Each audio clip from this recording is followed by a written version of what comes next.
제19편 부도지 18회 인류의 이동 시작.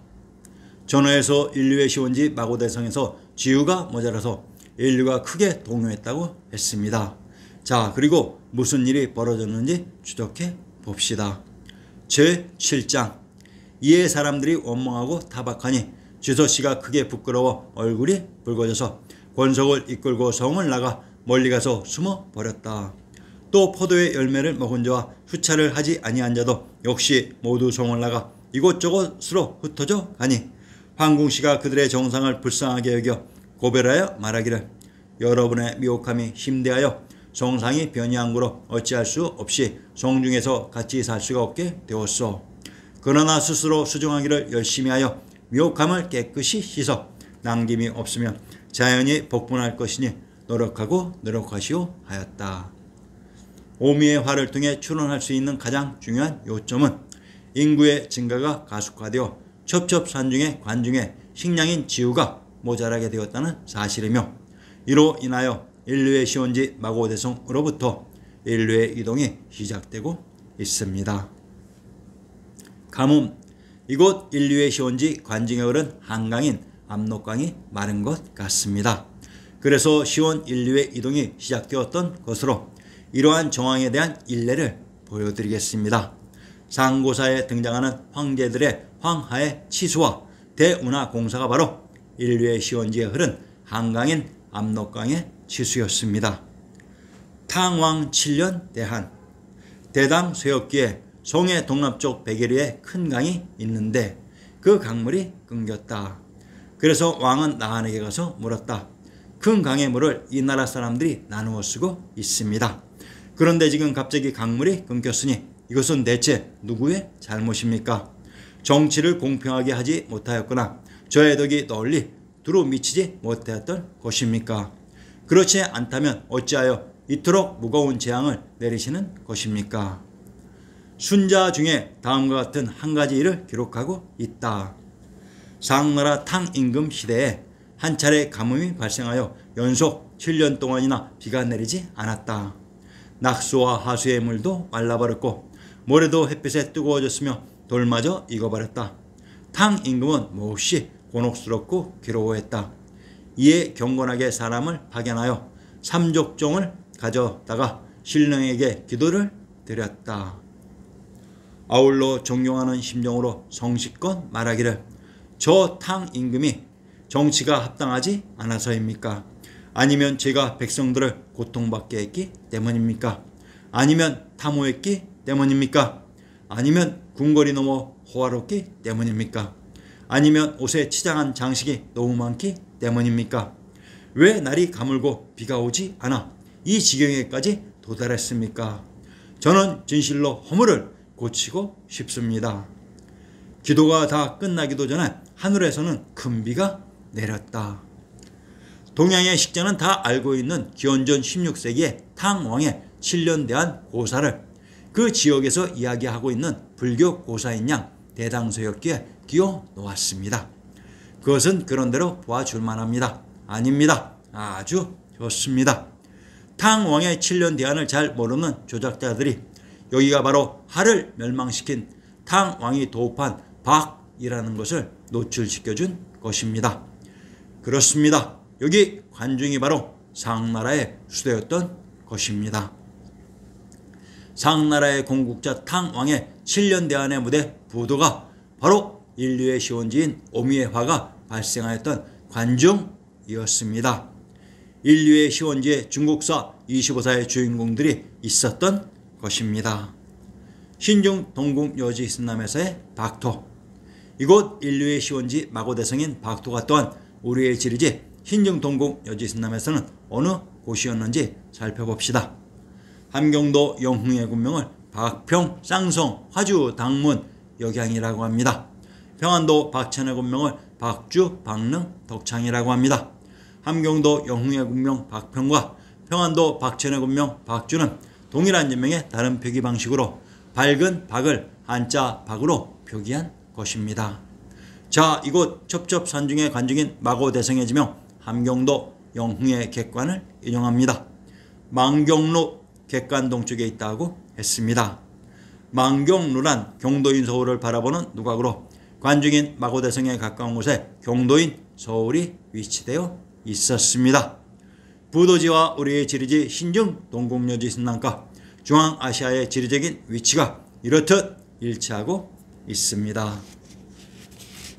포도밭 첩첩산중의 관중인 마고대성에서 오미의 화의 원인인 포도를 먹었다고 했으니 그러면 그곳에 실제로 포도가 있었는지 검증해야 이것이 아리아넥스의 역사복원 시리즈가 되는 것입니다.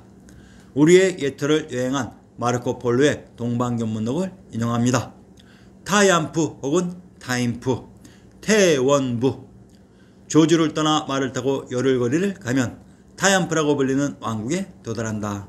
이 지방에서 으뜸되는 이 도시 역시 타얀프라고 부른다. 매우 크고 아름다운 그곳은 교역과 수공업이 무척 활발하다. 이 도시에서는 대군주의 군대에 필요한 장비들이 정말로 엄청나게 많이 만들어진다. 포도가 풍성하게 열려있는 아름다운 가수원들이 많은데 포도주는 카타이 지방 어디에서도 만들어지지 않고 오로지 이곳에서만 생산되므로 이 도시에서 다른 모든 지방으로 운반되어 나간다. 또한 뽕나무와 누에고치가 매우 풍성하기 때문에 많은 양의 비단도 만들어진다. 카타이란 스키타이 샥토의 박토, 부두라고 했습니다. 이 태원 지방에서만 포도주가 만들어진다고 합니다. 이 태원이 어디일까요? 충청도 태안의 군명을 소태소주라고 합니다. 전라도 태인의 군명을 태산 무성, 무성인이 대시산 빙굴이라고 합니다. 태원과 태안은 동일한 지명으로 태안에 있는 산이 태산으로 전라도 태인의 군명 무성이란 왕부의 중심성 황제의 성인 국내성의 한성이라고 했습니다. 참으로 기가 막히죠. 부도지 속에 마고대성인 관중 한양 장안에 포도가 있었다고 했는데 동방견문록에서는 그곳 무성인 한성 지역에 유일하게 포도주가 만들어졌다고 합니다. 그러면 이곳 관중인 한양장안의 사람들이 이동해서 이 포도주 만드는 법을 전해준 국가는 어디였을까요? 서해인 서코리아의 그루지아는 포도주의 나라입니다. 자기들이 포도주의 원산지라고 자부심이 대단합니다. 그래서 곳곳에서 1년 내내 포도주 축제가 열린다고 합니다. 바로 바쿠스 디오니소스 축제입니다. 바카스가 그루지아에 포도주를 담그는 법을 가르쳐 주었다는 것을 기리는 축제입니다. 원래 바카스 축제는 포도 수확철과 포도주 담그는 때에 맞추어 벌어지는데 지금은 1년 내내 벌어진다고 합니다. 이 바카스란 파샤 즉 보살님의 주석처인 보살부 교황청의 의미입니다. 물론 보살님이란 의미도 됩니다. 박달의 사르 짜르 황제 혹은 교황님이 박사님이 되십니다.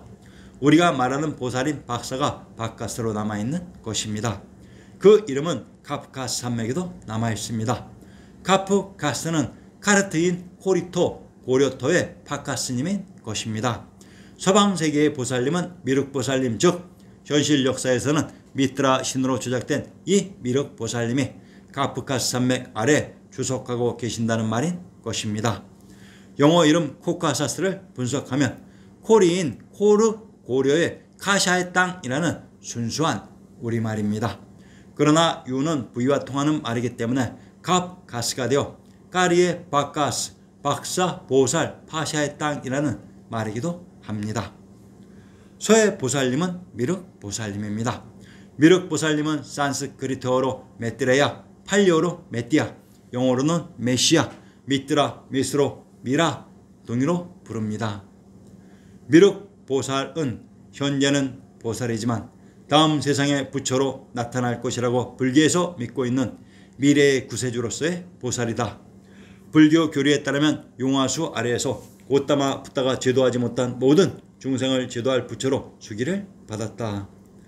팔리어의 메띠아는 이 미륵 보살의 메시아와 통하는 동일한 말입니다. 그 의미는 미래의 구세주라는 말입니다. 이게 무슨 말인가요? 유럽 쪽의 현 기독교의 메시아가 아닌가요? 의미도 구세주라는 같은 의미가 아닌가요? 우리의 역사무대 중심부에서 이동한 보살님들이 만든 서코리아의 중심이 현재의 그루지아로 그루와 코리는 동일한 말로 그곳의 사람들에게 포도주 담그는 법을 가르쳐 주었던 것입니다. 이곳 그루지아에서 진출한 유럽의 세력들이 바로 신라, 신라, 시랍, 히라빈, 슬라브였습니다. 인류의 시원지 부도인 분리, 불이의 의미. 브리타뉴, 브리테니카, 브리셀, 부르고뉴 등의 불이와 우리의 용어 브리, 불이는 동일한 말입니다. 동일한 주체의 사람들이 만든 동일한 용어입니다. 동방견문록에 풀이라는 말이 자주 등장하는데 어느 한 지역에만 가면 이 용어가 등장합니다. 프리성강, 브리성강, 즉 브리성, 부도성에 흐른 강입니다. 이 프리브리는 과연 무슨 의미일까요? 바로 박도를 가리키는 말입니다.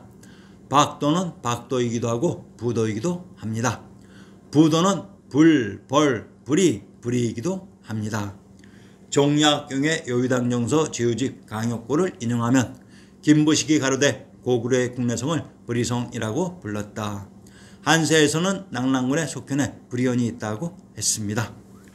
마르코 폴로가 말하는 프리상강은 바로 브리성강, 상나라 부도 또는 브리성, 부도성에 흐른 강인 것입니다. 브리성강. 현지에 그리고 그것을 방문하는 사람들이 브리성강이라고 할 때 느끼는 묘한 자부심과 부러움을 생각해 봅시다. 이 브리성강을 반도에서는 앞에 불자를 빼고 예성강이라고 조작해서 갖다 붙였습니다. 바로 첩첩산중의 관중인 마고대성에 흐른 브리성강이 바로 한강인 압록강입니다. 알짜배기 세계여행 실크로드에서 전한 때는 이곳 쿠올로에 위리 왕국이 있었으나 오래 못 가고 구자 왕국에 흡수되었다. 이 위리라는 말은 불의에서 온 말입니다. 순경온 비읍의 불의는 우리로 혹은 순경온 비읍의 귀리는 위리로 발음됩니다. 한성을 하남 위례성이라고 합니다. 이때의 위례와 위리, 귀리, 불의는 또한 동일한 말로 역사 속 한성이 국내성인 브리성이었습니다. 역사 속 첩첩산중 인류의 시원지 오미의 화가 발생한 마고대성이 바로 우리의 역사 무대 브리부도의 박토로 이곳에 있었던 성이 제왕의 성인 한성 국내성이었습니다. 이곳을 각인시키는 이유는 이곳에 사람들이 이동해서 자신들 고향의 지명을 붙인 것이 브리타뉴, 브리테니카, 브리셀, 부르고뉴 등의 지명이 되었던 것입니다. 멕시코의 유명한 지명 유카탄 반도의 유카탄이란 유가 땅입니다. 한자와 우리말이 혼합된 순수한 우리말입니다. 그러면 이 유가는 누구일까요? 천하의 중심 천조 외노도의 무대이며 대법왕청인 비단금자의 금성을 지켰던 평양의 군명이 유경입니다. 이들이 아메리카로 이동해서 건국한 곳이 바로 멕시코의 유카탄입니다.